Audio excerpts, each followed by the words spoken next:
From the New York Times, I'm Michael Barbaro. This is The Daily.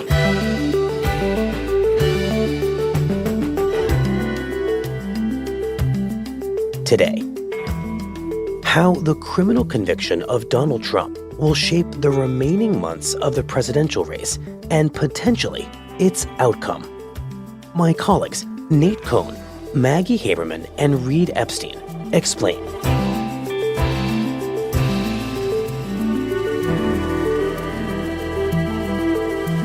It's Monday, June 3rd.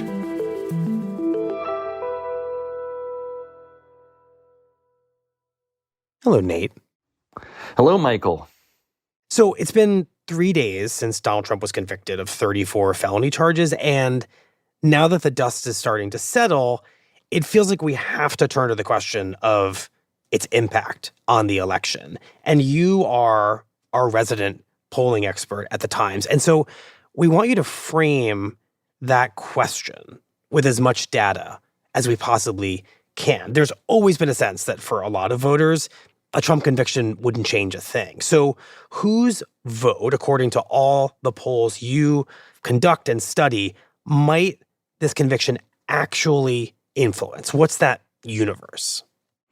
Well, we haven't yet conducted any polls since the conviction, so all of this is strictly theoretical. But before the conviction, even before the trial, we were asking voters what they would do, how they would vote if Donald Trump was convicted of a serious crime. Mm-hmm.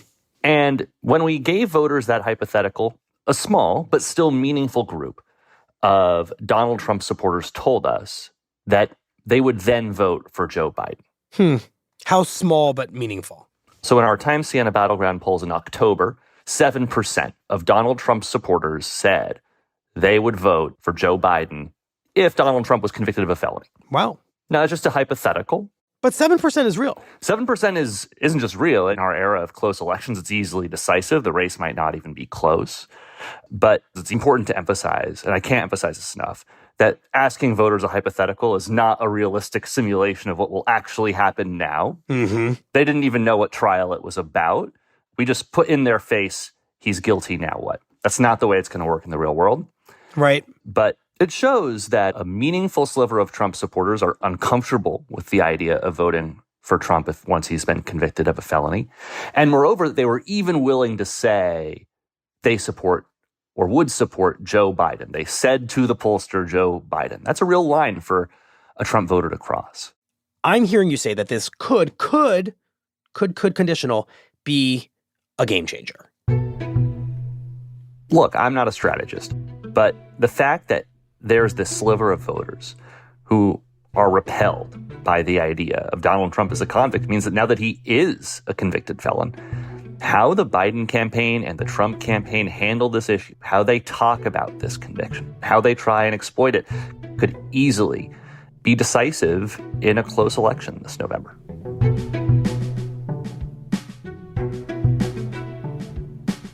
You ready to go, Maggie? I'm ready to go. Okay. So, Maggie, from what Nate Cohn just told us, the election could theoretically hinge on how both candidates decide to talk about and campaign around this criminal conviction of Trump. So, as a longtime student and observer of Donald Trump, take us into his emerging strategy for how to approach and, if possible, capitalize on this conviction. So let's just start with how he's feeling about this, which is quite angry. Mm-hmm. We know that this verdict, according to several people who have spoken to him, has infuriated him. This is clearly not the outcome he wanted. Nobody wants to be convicted of a crime. Right. And if you think about it, Trump has lived in a legal gray area for decades. But prior to the last 16 months or so, he had never been charged with a crime. And even though privately he had told people from the outset he expected he would get convicted, he is a big believer in his own luck, and he had really hoped that his winning streak would continue. And it did not. It did not. And so this is really hard for him to stomach and to process, frankly. But even before the verdict, it was clear what he was going to do and how he was going to try to spin a guilty verdict. So from the moment he walked out of the courtroom and into the courthouse hallway where he talked to reporters there. This was a disgrace This was a rigged trial by a conflicted judge who was corrupt. We saw what has become his standard playbook emerge from his genuine fury here. Our whole country is being rigged right now. This was done by the Biden administration.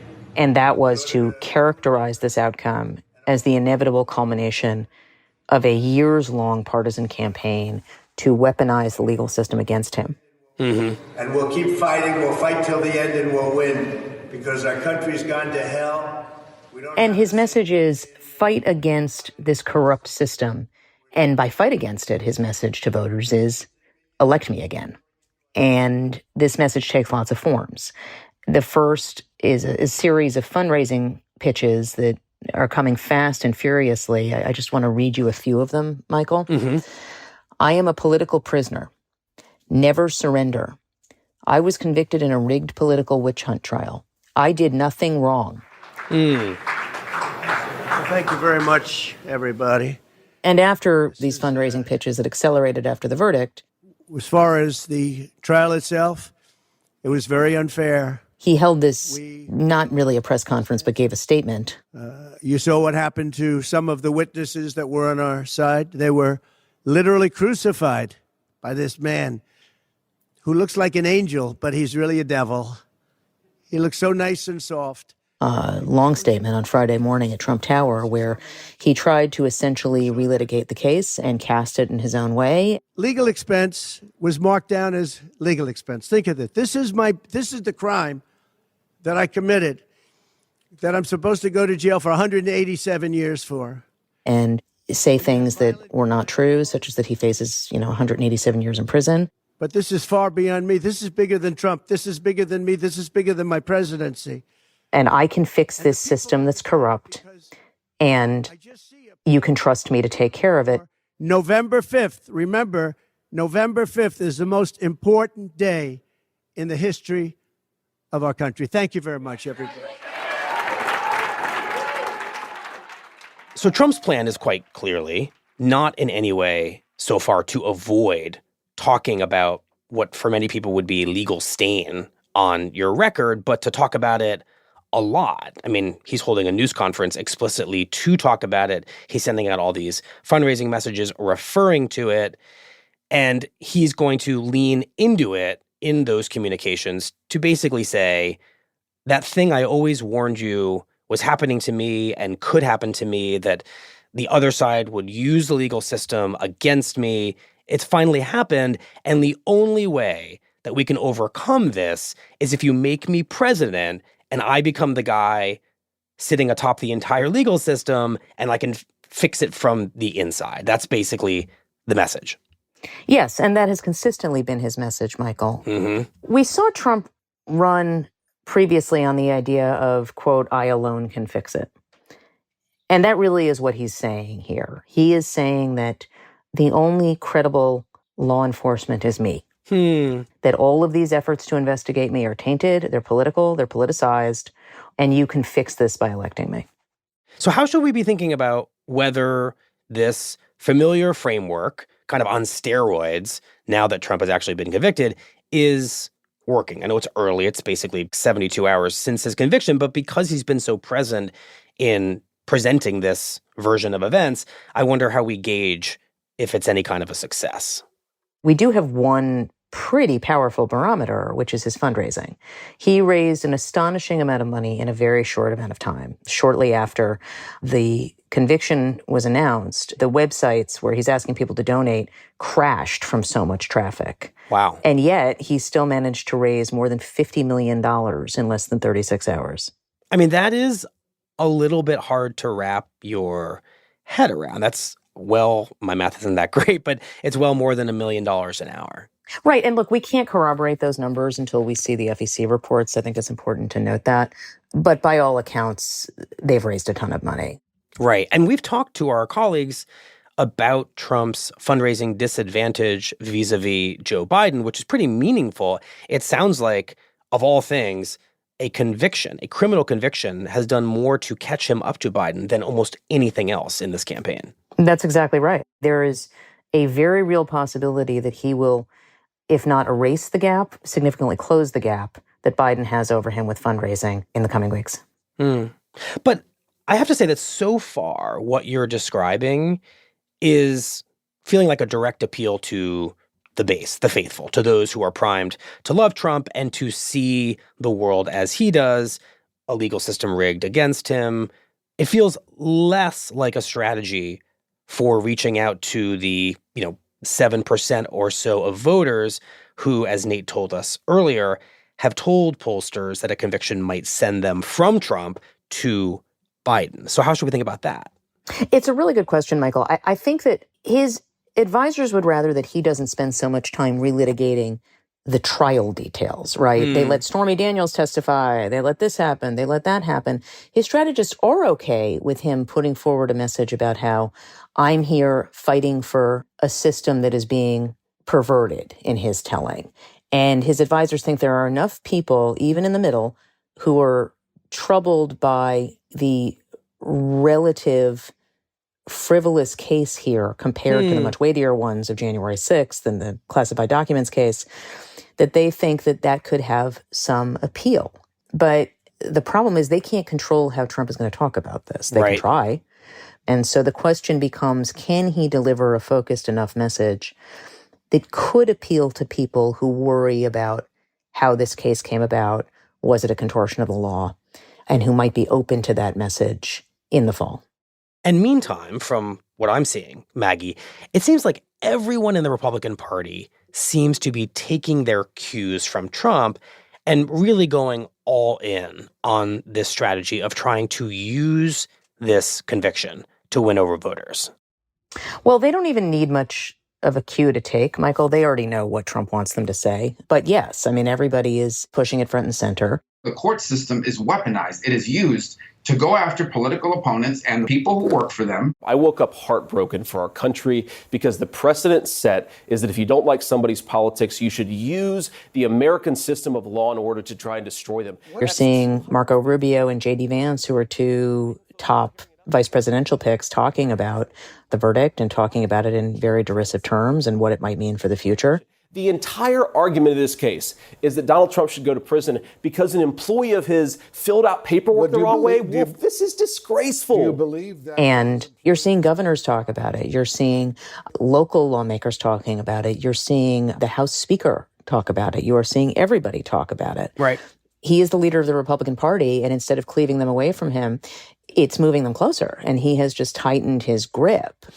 Whether that is something durable in a general election where most voters are going to vote about how candidates impact their own lives and how policies impact their own lives, we just don't know. But they are very much putting this front and center for the time being. I want to talk about that for just a minute, because we've long understood that Republican officials at very high levels are willing to mimic whatever Trump is saying. After the Access Hollywood video, for example, in 2016, during the impeachments. But this feels different. We're now seeing members of the United States Senate, for example, Vance and Rubio, embracing a message of outright lawlessness. This is supposedly the party of law and order. So it's surprising not just to see them embracing a convicted felon in Donald Trump, but embracing him at the very moment when he is saying to the world, this is stupid, this is rigged, this doesn't make any sense. I just don't think we've ever really seen that before in American politics. Michael, I'm going to go ahead and disagree a bit with your premise. I don't think there's anything surprising about this because Donald Trump has so thoroughly remade the Republican Party where what he wants it to be is what everyone does. And we have seen this over the course of many, many years. So what he's asking of these people is no different than what he asked of them during the first impeachment or the second impeachment, or when he was indicted in this case. It is defend me, defend me, defend me. And there is no exception made now that he has actually been convicted because Republicans don't believe this was a legitimate trial. So this is not an intellectually hard leap for them to make. Mm-hmm. He has, over the years, remade the Republican Party, this party of law and order, into the party of, when it comes to the law, whatever Donald Trump says. Correct. Instead of it once upon a time being the party of law and order, where this kind of conduct would be shunned, where, say, when Richard Nixon was in office and convinced to leave because of what he was facing in terms of possibly being ousted and not putting his party through that, Donald Trump is going to put his party through that every single time. And they will happily go through it with him at this point. Well, to that point, there are, it would seem, two possibilities for how this all plays out. One is that Trump's conviction strategy, what we've been talking about here, it works because he hasn't just remade the Republican Party in his image. He's remade the entire country's expectations about what a president can or can't be. The other possibility is that this approach is just wrong. And while Republicans are going to line up behind Trump because of it, average Americans, swing voters especially, won't. And this will end up just recreating the Republican Party's problems from the last election, the 2022 midterms, when Trump's renegade outlaw approach, his insistence that the election was stolen, his defense of riots at the U.S. Capitol on January 6th, ended up costing the Republican Party so many congressional elections. That could be happening because of Trump's message right now all over again in this presidential race. That's exactly right. Because again, we just don't know which way this is going to play. So much of this is going to depend on how a narrow group of voters view this in a handful of states. And if there are enough people who can be persuaded by him that this really was an unfair thing that happened to him and evidence of a corrupted and corroded system, then maybe it will work. But if all Trump does is keep reminding people that he has engaged in conduct that other presidents have not, that could be a problem for him. Right. Some of this depends, Michael, on what Democrats decide to do broadly, and we just don't know the answer to that yet. Democrats so far are very clearly conflicted about how to handle this. Donald Trump is not conflicted at all.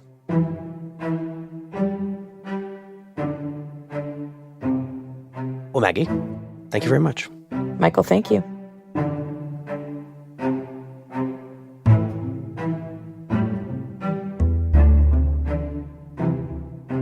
After the break, my colleague, Reid Epstein, takes us inside that Democratic conflict. We'll be right back.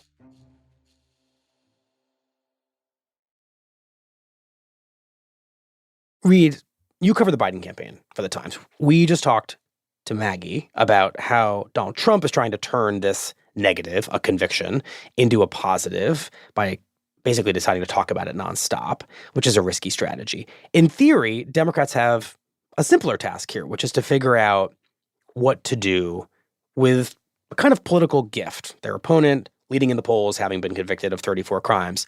But Maggie's final words to us were that Democrats were conflicted about how to handle this, suggesting that it is more complicated than it may seem. So my question to you is it, and should it be, complicated? Well, it usually is a good thing when your opponent is convicted of felonies during a campaign. Right. In the campaign handbook, that is generally seen as a plus. However, we are living in the year 2024. President Biden is running for re-election, and he has a very complicated relationship with Donald Trump's legal problems.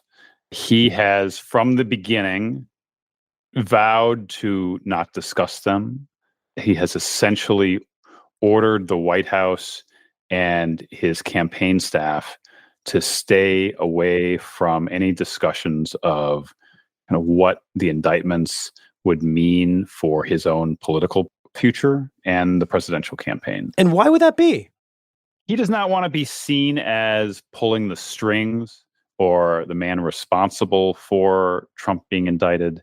When he ran for president in 2020, you may remember he ran on a return to normal. And one of the tenets of that was an independent Justice Department that would make decisions without influence from the White House.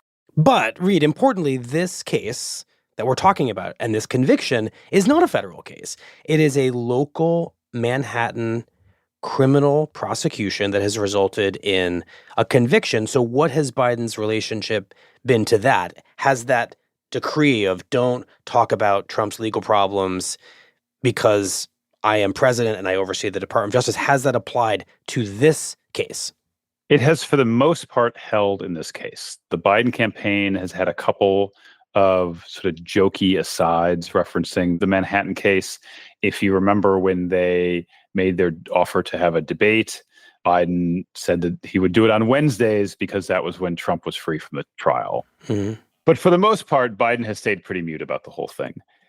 And then on Thursday afternoon, when the verdict came in, everyone in the universe that I report about was anxious and ready to see if it would change the Biden campaign's posture toward Donald Trump's legal issues. Mm-hmm. And what we learned in the minutes after the verdict was delivered was that they were staying the course, essentially, that they issued a press release that said, essentially, the only way to keep Donald Trump out of the White House is at the ballot box. And the next day, Biden himself gives a press conference at the White House. Good afternoon. Before I begin my remarks, I just want to say a few words about what happened yesterday in New York City. He spoke about Trump's verdict, the jury, the judicial process. The jury heard 5 weeks of evidence, 5 weeks. And after careful deliberation, the jury reached a unanimous verdict. They found Donald Trump guilty on all 34 felony counts. And as far as Trump himself, Biden is pretty restrained. And it's reckless, it's dangerous, it's irresponsible for anyone to say this was rigged just because they don't like the verdict. He talks about how reckless it is for anybody to cast doubt upon the judicial system and the process through which Trump was convicted. But he doesn't get into the specifics of Trump's case, nor does he dwell on Trump's new status as a convicted felon. The justice system should be respected, and we should never allow anyone to tear it down. In all told, he was done talking about Trump's case in a little less than 2 minutes. This feels like a moment to pause on for just a moment, because at the precise time that Trump becomes a convicted felon 34 times over, and he is blasting out fundraising emails and saying, I'm a political prisoner, the Biden campaign, which is behind in the polls and is suddenly presented with, in theory, an opportunity to genuinely shake up this race. Those are rare opportunities in a campaign like this. The Biden campaign barely touches it. They did not go in on it full bore the way that if the positions were reversed, you would expect Republicans to attack Biden on, right? And we don't need to imagine what that would look like. All you have to do is look at how they have responded and reacted to the president's son, Hunter Biden, being indicted on criminal charges himself. They have attacked Hunter Biden. They have suggested that his alleged crimes are the responsibility of his father. They have branded them both part of a Biden crime family. And all this comes as Hunter Biden is scheduled to begin his own trial on Monday, making it all but certain that Republicans will continue to use that trial as fodder to attack President Biden and other Democrats. Reid, I wonder what the rest of the Democratic Party is thinking and saying about this very restrained Biden approach to Trump's conviction. Well, the minute the verdict came in, my colleague Nick Hamas and I began calling all manner of Democrats, senators, congressmen, state party chairs, strategists, on and on and on. And what we heard from in the end was a party that really was ready to go on the attack. We heard from Democrats like Senator Elizabeth Warren of Massachusetts, who said the contrast in the campaign needs to be between a man of lies and chaos versus a guy who's trying to make the country work for everyone. We heard from Beto O'Rourke, the Texas Democrat who ran for president. Against Biden, who said it's the obligation of every Democrat to remind every voter that Donald Trump is now a convicted felon and just how unprecedented this is. We heard from members of Congress. We heard from state legislators. We heard from county and state party chairs. And there is essentially no one who thinks that it shouldn't be part of the push that the party at large is making in terms of telling voters about Donald Trump, that they want the words convicted felon to be included in every sentence that has the word Donald Trump in it. This sounds like leading Democrats saying to Biden, do more, lean into this moment, play with this conviction? Right. And the reason they want that is that this conviction has the potential to reach the sort of voters who are not paying attention to the news. We know that Joe Biden is weakest among people who don't read newspapers, who don't follow television news. And these are the sort of people who won't pay attention to some speech that Biden gives on a policy topic, but they're going to hear that Trump was convicted. And Democrats think it's important to make sure that that gets baked in to how people feel about Donald Trump, especially people who consume very little news. I mean, all of that seems to potentially point to the idea that President Biden, in this moment, being as conflicted as he is about how to handle this conviction, and as a result, being subtle and not figuring out how to really push on it, might be squandering his last real opportunity to fundamentally change a race that, according to almost all the major polls, he's behind in and is in real danger of losing. It may be too soon to say that he's squandering this because Trump was convicted on Thursday. He's still convicted today. He'll be convicted next week.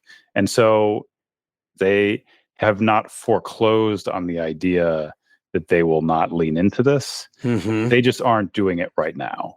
But they are running shorter on time every day to make up that ground that you talked about, right? Mm-hmm. He's trailing in the polls. And so it's too soon to say that they're squandering this particular opportunity, but it's not too soon to say that they've spent a lot of time not making up ground against Donald Trump. Right. And at the moment, it sure looks like the candidate in the lead in this race and with the most, in theory, to lose from this conviction has the most robust plan for trying to capitalize it. And that's Donald Trump. And Joe Biden, who would seem to have the most to gain from this conviction, seems very inclined to underplay it, be subtle about it, not make it a centerpiece of his candidacy. And that's genuinely, I think, for a lot of people going to be surprising. Well, there may be one other way to think about this, and that's that the Biden campaign thinks that they're playing this just the right way. Every day that Donald Trump talks about how unfair the conviction was and how unfair the trial was, Joe Biden's campaign thinks that that's helpful for them because Donald Trump is not talking about inflation or the border or issues that are acutely bad for Joe Biden to have at the center of the nation's political discussion. And so Joe Biden and his campaign are happy to have Trump do 30-minute press conferences where he rants and raves about the judge and the trial and the rules and the jury instruction and all those things that they think make this campaign about Trump himself and not about him saying things to some of these infrequent and low information voters that the Biden campaign thinks will decide the election. If those people were hearing Trump talk about inflation and the border and how Joe Biden has not performed well on those two issues, I think the Biden campaign would be sort of much more worried than if Trump is talking about the trial.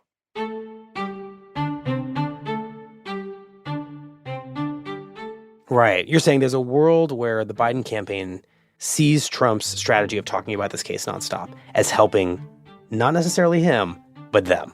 But them. If Trump was convicted and said, that's over, I'm going to talk about the border and the economy, I think the Biden people would be a lot more worried. Well, Reid, thank you very much. We appreciate it. Thank you, Michael.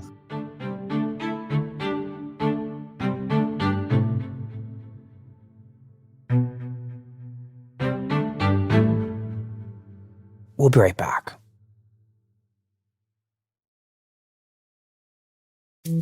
Here's what else you need to know today.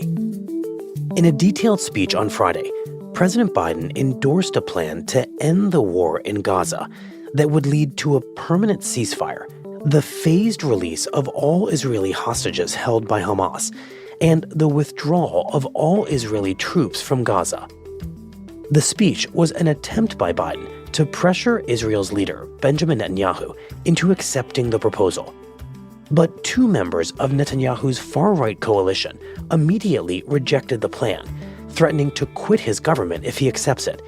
And Netanyahu himself expressed reservations, saying that Israel had not yet completed the job of destroying Hamas.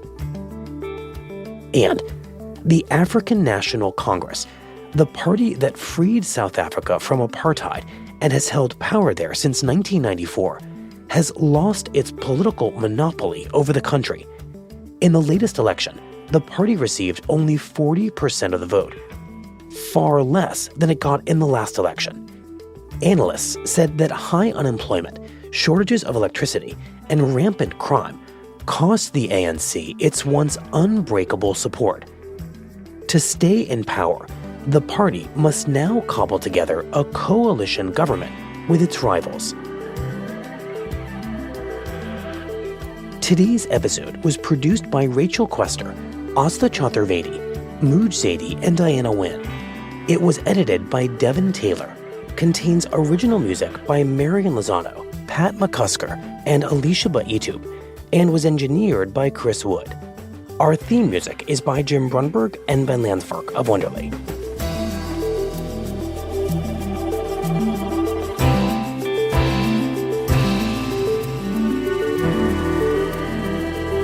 That's it for the Daily. I'm Michael Barbaro. See you tomorrow.